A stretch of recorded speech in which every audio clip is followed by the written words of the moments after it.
ഈശോ മിശിഹായ്ക്ക് സ്തുതിയായിരിക്കട്ടെ. ഈശോ മിശിഹായിൽ സ്നേഹിക്കപ്പെടുന്നവരെ, വിശുദ്ധ മത്തായി അറിയിച്ച സുവിശേഷത്തിലും മർക്കോസ് അറിയിച്ച സുവിശേഷത്തിലും ലൂക്ക അറിയിച്ച സുവിശേഷത്തിലും നമ്മൾ കാണുന്ന ഒരു കാര്യമാണ് കുഷ്ഠരോഗിയെ സൗഖ്യപ്പെടുത്തുക. മത്തായിയുടെ സുവിശേഷത്തിൽ 8-ാം അധ്യായത്തിൽ നമ്മൾ കാണുന്നത് ഇപ്രകാരമാണ്.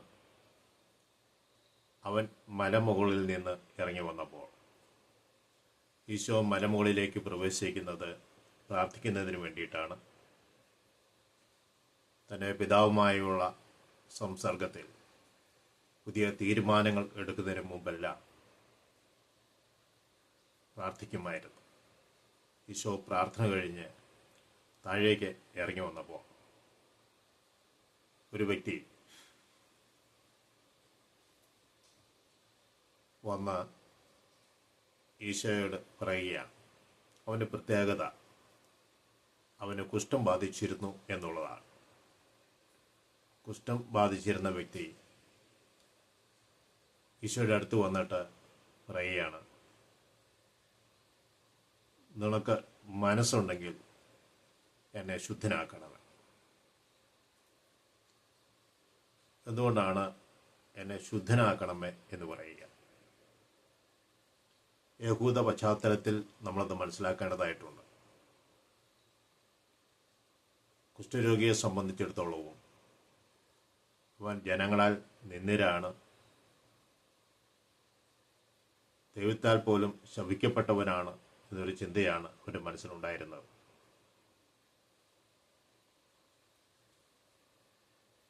യഹൂദപരമായിട്ട്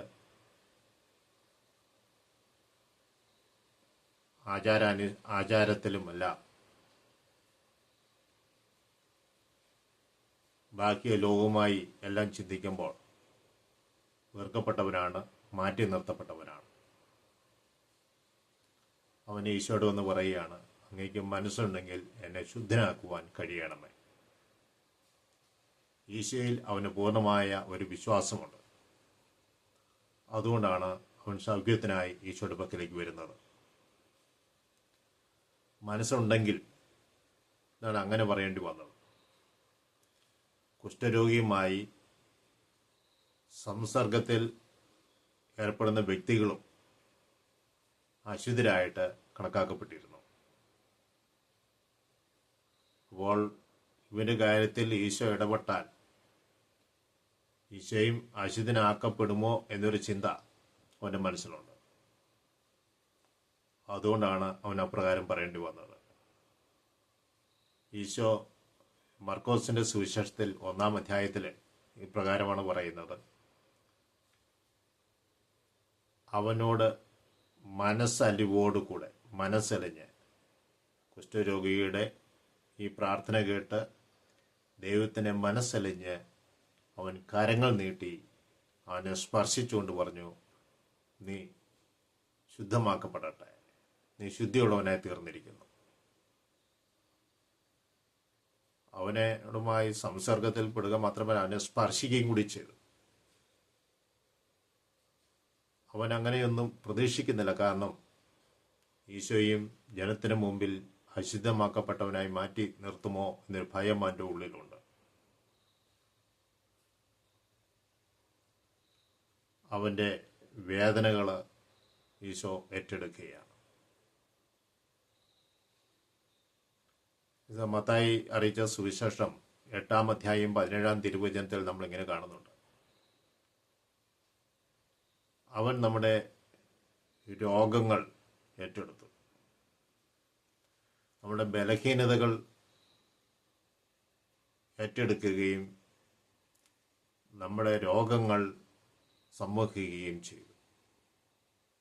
യേശയ്യാ പ്രവാചകനോട് പറഞ്ഞ കാര്യങ്ങൾ പൂർത്തിയായിരിക്കുകയാണ്.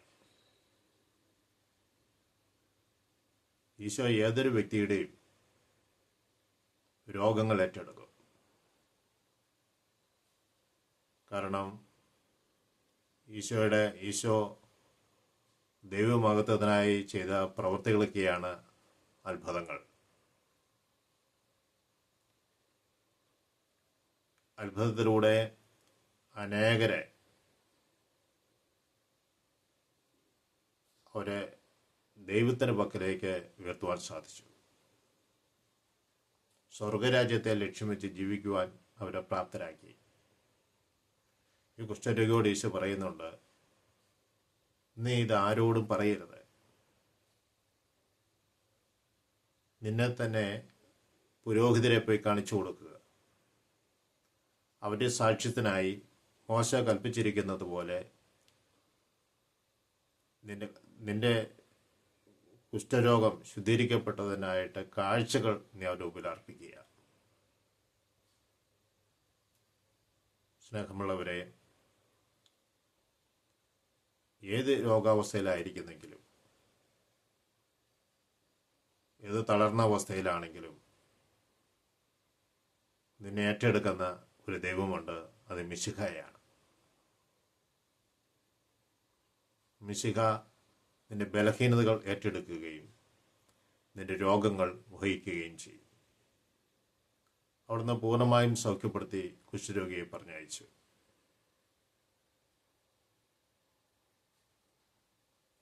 മാരകമായ രോഗം, ക്യാൻസർ പോലെയുള്ള രോഗങ്ങൾ, ഏത് മാരകപരമായ രോഗത്തിൽ ആയിരിക്കുന്ന വ്യക്തികളാണെങ്കിലും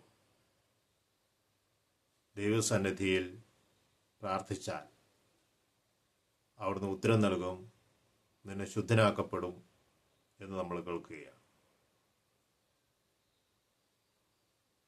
നമ്മുടെ ആരെങ്കിലും മാരകമായ രോഗത്തിൽ ആയിരിക്കുന്നവരുണ്ടെങ്കിൽ അവരെ ദൈവത്തിൻ്റെ പക്കലേക്ക് നിങ്ങളൊന്ന് ഉയർത്തുക. പുറപ്പാട് പുസ്തകം 15-ാം അധ്യായം 26-ന്റെ പറയുന്നത്, ഞാൻ സകല മനുഷ്യരെയും സുഖപ്പെടുത്തുന്ന കർത്താവാണ്.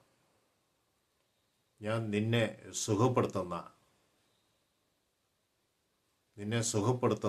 ഞാനാണ് കർത്താവ് എന്നാണ് PSC ബൈബിളിലെ പുതിയ വെർഷനിൽ നമ്മൾ കാണുക. അവിടെ നമ്മളെ സുഖപ്പെടുത്തും. ഈശോയെ, രോഗികളെ അവിടുന്ന് സുഖപ്പെടുത്തണമേ എന്ന് ഞങ്ങൾ പ്രാർത്ഥിക്കുന്നു. കുഷ്ഠരോഗിയുടെ കുഷ്ഠം നീക്കിക്കൊടുത്തതുപോലെ ഞങ്ങളുടെ ആത്മാവിന് ഏറ്റിരിക്കുന്ന കുഷ്ഠം പൂർണ്ണമായും നീക്കിത്തരണമേ എന്ന് പ്രാർത്ഥിക്കുന്നു. ശരീരത്തിൻ്റെ കോശങ്ങൾ നഷ്ടപ്പെട്ടിരിക്കുന്ന അവസ്ഥയിലും പുതിയ കോശങ്ങൾ നൽകി ഞങ്ങളെ അനുഗ്രഹിക്കണമെന്ന് പ്രാർത്ഥിക്കുന്നു. എല്ലാ രോഗികളെയും അവിടുന്ന് സുഖപ്പെടുത്തി അനുഗ്രഹിക്കണമേ. ഈശോ മിശിഹായ്ക്ക് സ്തുതിയായിരിക്കും.